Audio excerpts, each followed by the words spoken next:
Hello and welcome to the next part of our CVE Rack project video.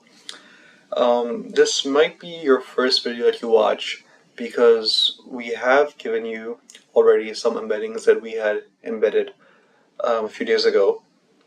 And with those embeddings, all you have to do is just, load the rag.py file and it should be able to run. Basically, the previous videos were just meant to update your embeddings if you wanted to have the most relevant information. But if you just use our embeddings, you should be good to go and you don't have to worry about the previous videos.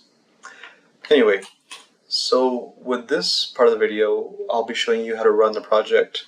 And it's really cool because we actually have two rags behind the scenes. One rag is where we tell Llama to, analyze the CVE and how it's being used.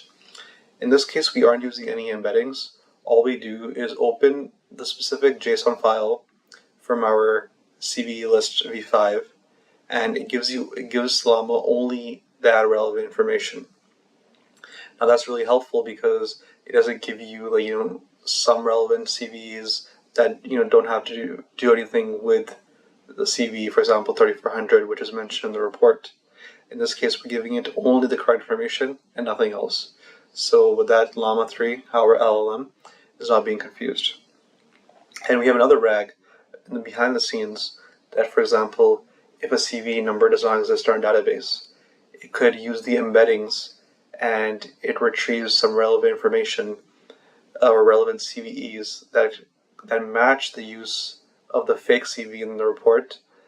And it could give a recommendation, like, the CV doesn't exist in our database, but this one sounds similar to the way you used it in the report.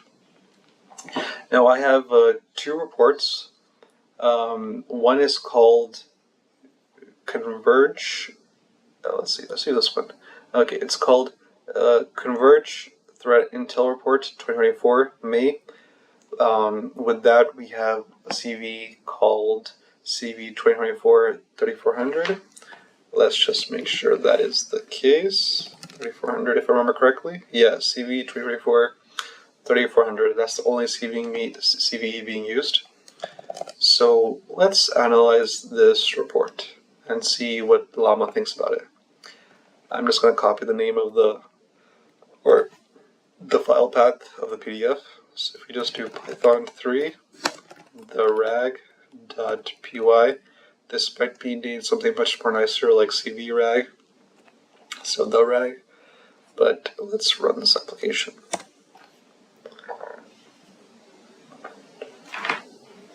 It's going to take some time, but as you can see, just for the test 6, we have CSV path. We're using test 6, the one that we made from our last video. It might be called something else, embeddings, but it's just nice to update that if you make your own embedding folder. Anyway, back to this. Please enter the name of the PDF that you would like to analyze. Please include the .pdf as well. Perfect.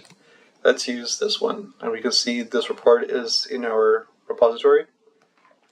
Let's press enter. Oops. Okay, I think we're fine. Now, welcome to CVRAG. Please select how you would like to analyze the report. Option 1, give a summary of the report. Option 2, validate the CVEs mentioned.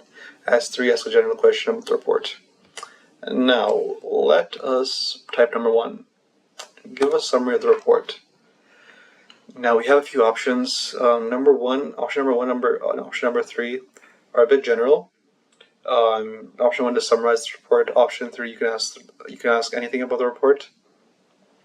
After we get some output, I'm going to run the main menu option, which is number 2, validate the use of the CVEs mentioned. Because it's running locally, it's always nice to run on GPU if you have access to it, because if we're running it on CPU, it might take maybe an hour to give some output. But over here we see it gave us an output in I like to say 30 seconds or 20 seconds. But yep, it gives me some an overview of it. But and would you like to continue? Yes, press 1. Now, the main part where the rag kicks in. Validate the CVEs. I will press number 2. And let's see what kind of output it gives. Because since this is a real report, and it is a true report, CV 3400 should be correct. Now let us see what Llama thinks about it. CV 3400, correct CV description. It tells me the correct CV data that I provided it. The report expert, so it's saying, like, what is a report talking about? And the verification, so correct usage. It's saying is correct. The report accurately describes the vulnerability and its impact and provides mitigation recommendations. Sweet. And no other CVs are mentioned in the report, which is correct, because that is the only CV that is mentioned in the report. So the main things to take out of this is that it first talks about like the correct CV information, and then it talks about how it's being used in the report, and it checks are these two pieces of data similar. That is awesome. So would you like to continue? I think we are done with this true report. But what if we want to test about the fake report? So I made my own fake report. I asked ChatGPT to give me a report, a threat intelligence report, that uses CVEs incorrectly. Now, my folder name is called fake report 3 Unreal CVE.pdf. Now, the cool thing about this document is that it does have CVEs. I think it has 4 CVEs. It has 4 CVEs mentioned. 3 of them are existing CVEs, but they aren't used correctly. And we have 1 CV a million or a billion. With this, it doesn't even exist in the database. So with the other 3 CVEs, it should say that, this information, these CVEs aren't being used correctly. But with CVE a million, obviously it's not being used correctly because it doesn't exist in the database. Or in the event that our database isn't up to date, it will give a recommendation using the embeddings file called test6.csv, which is really cool. So we have basically 2 rags in one project. So let's run that. We have this file, same file name, so Python 3, the rag.py. Let's run this. It's going to ask for our report name. Hopefully your names for the report are more nicer than mine. Hopefully I spelled this right. CV.pdf, fake report 3 Unreal CV.pdf.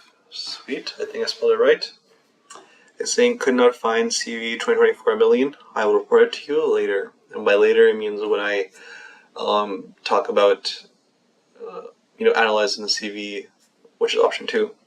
We can see it gives us a list of CVs that are mentioned, which is correct. CV a million, CV 09, CV 10, and we have one more, I think, CV 08, which is mentioned somewhere in this report. 08, sweet. Okay, let's analyze this report.